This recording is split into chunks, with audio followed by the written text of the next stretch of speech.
نفسك تحس بجو المالديف بشاليه سويم اب من غير سفر وبلاوي، ومكان روعة مليان بالحيوانات والسمك، وتأكلهم كمان لو انت غاوي، وتتمشى مع الفلامينجو اللي لو جريت وراها تلاقيها بتجري زي الفراري، والمكان هتحس بيه بروقان واستجمام.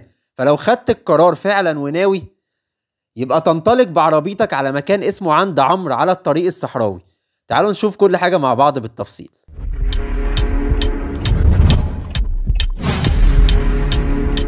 في البداية بس دي قناتكم ريفيوهات الرحلات اللي بتهتم بريفيوهات الفنادق والرحلات وأماكن الخروج في مصر، وهنقول كل حاجة بالمميزات والعيوب بتاعتها بالتفصيل. فلو مهتم بالكلام ده دوس سبسكرايب على طائر البطريق اللي بيبص لك تحت ده، ويلا بينا نكمل الفيديو مع بعض. على بعد ربع ساعة بالظبط من بوابة القاهرة على طريق القاهرة اسكندرية الصحراوي هتلاقي مكان اسمه عند عمرو، مكان اكتشاف وفيه كل ما تتخيله. تعالوا نشوف كل حاجة مع بعض في التفصيل فيه من جوه. نخش في الموضوع على طول على رأي الفنان طلعت زكريا الله يرحمه. ده كده الفيو من الشاليه بتاعك، شاليه سويم اب. تصحى من السرير تضرب الغطس المتين على حمام السباحة دايركت، حاجة اخر روقان واستجمام. تحس كده بأجواء المالديف بس بدل المحيط الهندي في حمام سباحة تمشي يعني. بس بصراحة قعدته جميلة جدا جدا سواء بالنهار او بالليل. وفي مرجيحة بقى هنا قاعد عليها في الشاليه بتاعك على البول على طول وقدامك الفيو ده، حاجة اخر روقان تنسى الدنيا كلها. والبول بقى فيه 2 شازلونج كده حلوين قوي ونافوره زي ما انتم شايفين كده، الاطفال بيحبوا يلعبوا فيها. وبصفه عامه هو مساحته كبيره جدا على ال3 شاليهات اللي موجوده، يعني في 3 شاليهات سويم اب البول ده عليها، فطبعا مساحته حلوه قوي غير الناس اللي بتيجي دي يوز، بس المساحه تكفي. تعالوا بقى نروح لحته تانية موجوده في نص المكان بالظبط. هتلاقي بحيره كده جميله قوي، وفي كباين دي يوز اللي على الشمال ديت برضه لو حد حابب ينزل فيها. والبحيره دي بقى فيها طائر الفلامينجو اللي انتوا شايفينه ده، منظره جميل جدا جدا جدا. يعني عاملين له هنا بقى سلالم ومدلعينه اخر دلع. ادي في طيور هناك بتاكل اهي، وفي طيور في الميه. والبحيره دي برضو فيها سمك الوانه حلوه قوي، هوريه لكم في الجوله بتاعت بالليل. يعني هصور لكم برضو جوله بالليل كده واحنا بناكل السمك، منظره جميل جدا جدا. فبصراحه دي احلى حاجه موجوده هنا. الفلامينجو ده جميل وبتقدروا تلعبوا معاه والاطفال بيحبوه قوي. وبصفة عامة الحتة دي فيها راحة نفسية رهيبة، فلامينجو، بحيرة، جناين، كيدز اريا، ففيها كل حاجة. وفي برضو هنا كباين دي يوز موجودة في المكان دوت برضو. ادي كباين الدي يوز حلوة قوي. تعالوا نروح نشوف الحيوانات بقى مع بعض. اول ما بتخش المكان من البوابة الرئيسية بسم الله الرحمن الرحيم كده بتلاقي الاتنين الفلامينجو دول في استقبالك وماشيين قدامك، حاجة اخر دلع يعني. دي كده البوابة الرئيسية، وعلى الشمال في الريسبشن، وعلى اليمين بقى بتلاقي الجاردن اللي كان ماشي فيها الاتنين الفلامينجو دلوقتي. الجاردن مساحتها كبيرة جدا جدا وفيها كل حاجة. ادي اول حاجة على الشمال في 2 بغبغانات هنا حلوين قوي تأكلوهم لب سوري لو عايزين. فهنا الجنينة ديت فيها حيوانات وفيها قعدات وفيها بلياردو وفيها كل حاجة. تعالوا كده نشوف حتة حتة فيها مع بعض. ده كده بالنسبة لجزء القعدات، بصوا مساحتها حلوة قوي والاطفال يقدروا يلعبوا فيها هنا براحتهم، مع الاتنين الفلامينجو دول يفضلوا يجروا وراهم وهم يجروا ورا بعض واخر روقان. وهنا بقى كل دوت جزء قعدات كده، يعني قعدات افري وير، طول ما انت ماشي بتلاقي كنب، مكان حلو قوي. طبعا انا بصوره لكم بالليل للاسف لان انا ما لحقتش اصوره بالنهار، البول بقى والكلام دوت خدني شويه، فكل الكلام ده بصوره بالليل. هنا بقى في قعده عربي برضو حلوه قوي للناس بقى اللي بتحب الارجيله والشيشه وكده، قعدتها رايقه برضو. وهنا بقى في البلياردو، ترابيزات بلياردو برضو، وبينج بونج يعني برضو هنا بتلعبوا، طبعا ده باكسترا تشارج يعني. وادي البينج بونج اهو. تعالوا بقى نروح نشوف الحيوانات مع بعض. يعني الجزء اللي فات ده كله كان قعدات زي ما انتم شايفين كده، فاصلينهم شوية عن الحيوانات. فالجزء ده بقى فيه الحيوانات. ادي الباني او الحصان الصغير هوريه لكم كمان شوية برضو للي حابب يركبه.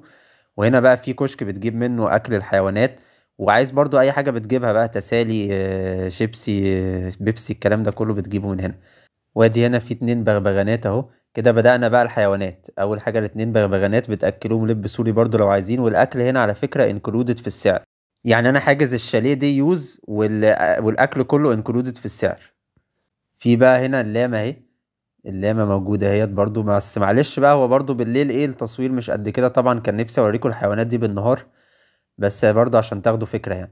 ودي بقى الغزالة، في برضو هنا غزالات حلوة قوي بتأكلوهم برضو جزر وكده. هو بالنسبة للأكل بيدي لب سوري وبيدي سوداني وبيدي برضو أكل السمك. يعني اللب السوري بيتأكلوا بيه البغبغانات، والسوداني بيتأكلوا بيه القرود، وبرضو السمك، بحيرة السمك هوريها لكم كمان شوية اللي انتوا بتأكلوا فيها السمك. وادي النعام الابيض برضو حلو قوي واحجامه كويسة، يعني احجامه كبيرة كده حلوة. وفي قاعدة برضو هنا بين باجز حلوة قوي. تعالوا بقى نروح نشوف بقية المكان وبحيرة السمك والقرود والحصان الصغير.